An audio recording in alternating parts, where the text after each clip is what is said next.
Hey everybody, and welcome back to Game Night Date Night. I am Melanie, and this series is in contribution with Games and Couples.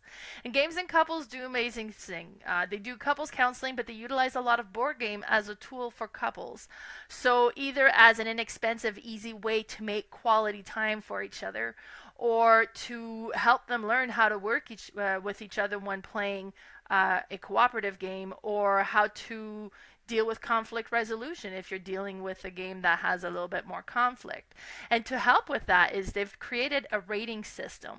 So this rating system will rate board games on three different things from 1 to 5. Keep in mind, 1 is not bad, 5 is not good. It just depends on where you are as a couple and what you need. So the first thing that they're going to rate on is conversation and connection potential. So how much opportunity is there during the gameplay to hold a conversation with your spouse? Some game has a lot of downtime. There's a lot of opportunities to have a conversation. Other games are very thinking. There's a lot of things going on that you can't really have a conversation. And depending where you are as a couple, maybe this is the time that you guys take to come together and catch up with each other on your day. And now you're looking for something that has a higher rating here. Or maybe things have been tense and things flare up easier. So you're looking for something that might not have quite so much conversation in this particular one. The second thing we rate on is on the getting to know you. How much will be revealed from your partner as you play the game? So sometimes the decisions, or you're some games will be really kind of mind reading, with a game like Codename, for example, where you're trying to give a clue and you're trying to get them to think the same way as you are. That's going to have a higher rating because you're definitely learning on how they think and how they view things. While other one is you do your thing over there, I do my thing over here. We compare score at the end. So that's not going to be quite as revealing. And the last thing that we rate the game on is potential for hurt feelings and conflict. Let's face it, most board games have one winner, so that means there's a loser. And depending on how the game goes about that, there might be a lot of opportunities for some games can be a little bit more take that, where you're sabotaging the other player, which could potentially create opportunities for hurt feelings and conflict to be happening. While some games, like co-op games, where everybody's working together towards the same role, has a lower risk of that. So every week we talk about a different game, go through the rating system for games, the potential games that couples could play. This every month as well, I try to have a bit of a theme, and this month I picked games that utilizes dice in an unusual way. So the first game that we're going to talk about this month is Sagrada. So let's have a look at the rating first of all. So conversation and connection potential, I'm giving this one a 3 out of 5. So with Sagrada, you have this grid. It starts empty, and every round you're going to draft a couple of dice to add to your grid. You're putting together a stained glass. That's the theme. Now there are rules to follow. You cannot have the same color sharing a side with the same color. And you can't have the same number of pip next to the same number of pips. So if you have a 5 orange, that can't be next to another orange or another dice that is a 5. So it gets a little puzzly, and as your stained glass fills in, it gets a little bit tricky as well. So I'm giving this one a 3 out of 5 for conversation. So there is some opportunity to hold a conversation, but depending on how filled up your board is, you might be too busy trying to figure out where a dice can fit in, that it kind of does take away on some of the conversation. For getting to know you, I'm giving this one a 1 out of 5. You are not even looking at what they're doing on their board. You're concentrating on your own stained glass. And so there's very little to kind of learn. It's like, oh, you're really doing that? Because you're really not paying attention to that. You're too busy on your own. Hurt feelings and conflict, I'm giving this one a 2 out of 5. It is frustrating if you really needed a 3 and the 3 is there, but it's not your turn yet. You got to wait till you can draft, and then they draft a 3. Now you don't have a 3. So that can happen, which could flare up some emotions a little bit. But other than that, you're working on your own board, they're working on their own board. There's no player interaction. They're not going to be able to mess up your board of what you've created after the fact, other than drafting dice you were hoping to get. So this is what the box looks like. It's gorgeous. And then you have the board. So you have these cards that'll slide into the board, and there's different difficulty level that'll have like some rules. So you notice in the top corner there, it's yellow. So that means the dice that goes there is going to have to be yellow. And then you see some of the grayed out ones, and you see one has to have a 6, one has to have a 5. So it kind of creates extra rules that you're going to have to follow. And this is the scoring board, so you're going to be keeping track of your score. On the other side of that one, before the end of the game, is where you put the extra dice. So every round, every player drafts 2 dice, and there's 1 extra dice that gets put up there, and that's the round tracker. But it's also dice that potentially could be available to you to trade off if you need to later on, depending on the special abilities that are available. Each player also has a different set of rules they're trying to do to score extra points. So it could be that for every combination of number 5 and number 1 dice you have on your board, you would score extra. So you're going to try to get for those numbered pips a little bit more if you can. Great game. This is one that would be called an abstract strategy game. And it's just really pretty to play, so it has great table presence, and that's, the making of a fun night. The second game we talked about this month was Steampunk Rally. Steampunk Rally is created by Roxley, which is local to Alberta, and it's just a really good game, and there's a lot of dice in this game as well, which is so satisfying. So first, let's start by looking at the rating system. So conversation and connection potential, I'm giving this one a 3 out of 5. So in this game, this is another drafting game where you're going to be drafting cards. So each round you're going to have 4 cards, and in these cards, you're going to have to decide if you want to add the card to your machine that you're creating for the race, because this is a racing game, or if you want to discard the card to obtain the dice or the gear that is available, or if there's a special ability. So there's some decisions to be made here. Once you've put everything together, you also need to decide where you're going to place your dice after they've been rolled. And then, so there's a little bit of steps where there's some decisions that needs to be made. So what I find when that happens in a game, if you're having a conversation, that comes to an end as you're making these decisions. So there will be some opportunities to have a conversation, but it's going to be interrupted with all these decision making that's going to be happening. So I'm giving that one a 3 out of 5. In the getting to know you, I'm giving this one a 3 out of 5 as well. It is interesting to see how they're putting together their machine, and as they're going through the race, because as you're going through the race, you'll be hitting some terrain that have rougher terrain, so it's going to create some stress on your machine, and you keep track of that. And if you're not able to mitigate that, then it's going to break off some parts of your machine. Now, I've played with people that play it that way and then just accumulate as much as they can, don't worry about the terrain, and they just break everything off. The benefit of doing that sometimes is all the dice that goes on your machine also has to be vented out to remove. So if you've activated, so I'm going to activate this one, which allows me to move 2 spots, so I'm going forward in the race, that dice stays there until you're able to remove it. Now, you can spend gears to vent those dice, but 1 gear will vent 2 pips. So if it's a 6, that means you're going to have to spend 3 gears in the end to be able to remove that dice completely. It might be worthwhile to just break that piece off.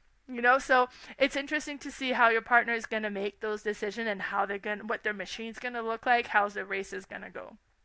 Hurt feelings and conflict, I'm giving this one a 2 out of 5. You're mostly concentrating on your own machine going through the race.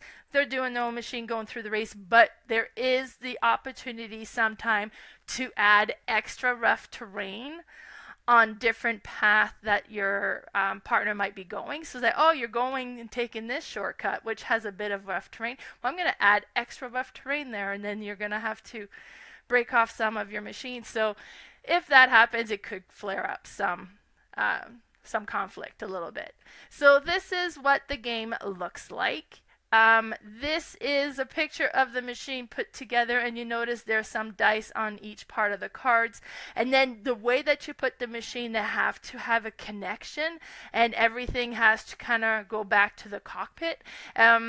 It's just so satisfying to build that machine as you play. And then this is a picture of the board that you're racing. So the board, you'll kind of combine 6 tiles to create the board. There's 8 tiles total, I believe, so it changes up every time, and they're double-sided, so you can play on the one side, you can play on the other side. This one has gaps and holes that you have to jump over, so it's interesting. And then this is just a picture of the whole thing. So you have the red dice, the yellow dice, and the blue dice that you'll be collecting. And the red dice are the combustion, the yellow dice is electricity, and then the blue dice is steam, and those are different fuels that you can utilize to activate your machine, and depending on what you have in your machine, what type of dice they're going to require. Very fun, so satisfying to play, and that was Steampunk Rally. Then the next game we talked about is La Granja. So the ones I have in this picture here is the original version. La Granja is just reprinted with the deluxe version that is absolutely stunning. But the gameplay is amazing even with the original version. So rating wise, conversation, connection, potential, I'm giving this one a 3 out of 5. There are some decisions that needs to be made, but once you've decided what you want to do with your card, it's a little bit more following through with your plan, so there is some opportunities to hold a conversation then. Getting to know you, I'm giving this one a 4 out of 5. There is a lot of interesting decisions you're going to be making on this one. Each cards can be used in 4 different ways. Are you going to get your worker and activate a special ability, or are you going to slide it on the side of your player board on this side so that you can add fields and things to your farm, or are you going to do it on the other side so you can get more pigs possibly or more income for your farm, or are you going to utilize the top of the card and slide it on top so that you can go to the market and sell some of your goods, and depending on what is being sold, what you get as reward. And then if you do that as well, you get to take your cube and put the cube into the main board with the village, and depending on where you put it and the value of it, so if I put a value of 4 cube into the village, I get to remove all the other players' cubes that have a lower value. And that round of each round, those cubes score for points, so that's important to know. So with that card, lots to consider, but afterwards but yeah, so verifying what your partner is going to decide, what they're going to concentrate on doing. Are they concentrating on the field? Are they concentrating on the market? There's a lot. And then also, you can also deliver your goods either to fulfill your orders or to exchange and place, your goods onto the main board, where if you have the majority and it gets all filled in, you get some points and you get special abilities as well. There's a lot of different things that can be done. It also has a really neat action selection, because you have all of these dice that are being played, and once you've decided what you're going to do with your card, you roll all the dice, and then the numbers that is on the dice are the actions available. So, and then you kind of put them on the side of the board indicating what action is available. So the number 1 action is it allows you to get a pig. So if there's no number 1 dice, you're not getting a pig this round. If there's only one number 1 dice, if nobody uses it, you could get that pig, but maybe somebody else uses it before you get to it. But you really wanted the money, so were you going to use the money dice, hoping that the pig dice is going to remain? And maybe the money dice actually was like number 4, and then you ended up rolling 3 number 4. So there's a lot of money to be collected this round. So they have all of that dice selection that's very interesting. So just lots of information, lots of decision, and it's just neat to see how the other player is going to play. Hurt feelings and conflict, I'm giving this one a 2 out of 5. Yes, with the dice, depending if they select what you were hoping for, could create a bit of conflict there, and especially in the village, if they place their cubes to remove yours and it removes some of your points, that can happen. But the majority of the game happens on your own player board and nobody else has any effect on that. So this is what the original box looked like. And here's the game. I really like how the player board has these cutouts and then you slide the cards underneath and it shows just the action you're activating. That is very satisfying and it looks so good. Here's a bit of a close-up on that. So that's your farm and that's where you're going to be kind of doing the main of the bulk of your actions. And then the next game that we talked about this month is Boggle. So Boggle has a lot of dice, but now we're looking at letters on the dice. This is a noisy game because when you take a thing, you have your tray, you have all the dice, you put the lid on it, you turn it upside down and you shake it, and that's where it gets noisy. Then you kind of shake till it's all placed. You lift the lid and then you have the time of the timer to try and find as many words as you can in this dice combination. My parents would play this game so much while I was growing up, and when we got old enough to partake, we would join, and honestly, we didn't really get to score just because they would get 20 words to our 2, but it was so satisfying if we came up with the word that they didn't, because if you did, it crosses off their word, it crosses off your word as well. So we're more playing like the kids at the handicap and we're removing some odd words here and there, but it was still very satisfying and I loved playing Boggle with my family. So conversation and connection potential, 1 out of 5. You are not going to be able to hold a conversation because as you're shaking and you lift and you have the timer and the whole thing you're doing is staring at those dice, writing the letters, the words you can spot, trying to come up with as many words as you can. And then after you've done that, you just list all your words, debate whether or not it is a word, and then kind of be like, oh, not cross it off, I got that one. Oh, no, I got that one, cross it off. Say, oh, I didn't get that one. And depending on how many letters in that word, how many points it's worth. In this one in the picture, it's a 4x4, so you would have to have letters that starts with three letters or more, and then there'd be 1 point, and then the more letters, more points they'd be worth, and then you kind of calculate how many points you got after each round. Getting to know you, 4 out of 5. It's just so funny to see the words they come up with. Now, when I would play with my brother, we always play with the dictionary right next to us because I think he just makes up words. And there's like, he'll come up with something, he's like, that's not a word. He's like, yeah, it's a word. He's like, oh, pull out the dictionary and verify if it's in there, and then if it isn't, there's a. Then sometimes he's just as shocked as I am. He's like, oh my god, it was a word. So it's interesting to see what they'll come up with, or if they see the same thing as you do. You know, sometimes you'll have a list of 20 and they've knocked down 18 words. It's like, how do you see everything I see? Hurt feelings and conflict, 2 out of 5. You both have the same information, trying to find the same words. You'll cross each other out. It can be a little frustrating if one person is more wordsy and have a wider vocabulary than the other, because then it's harder to compete. And honestly, my family doesn't like to play with me very much because I played this so much as a kid that I spot words a lot faster than they do normally. So that could happen. This is a version of the Boggle that I have, so it's the big Boggle, and it has a 5x5 grid, so you get more letters, more opportunities to find words. I don't know if the timer is the same amount of time. I've never checked it, but you still kind of go with a timer, find as many words as you can. It is so fun.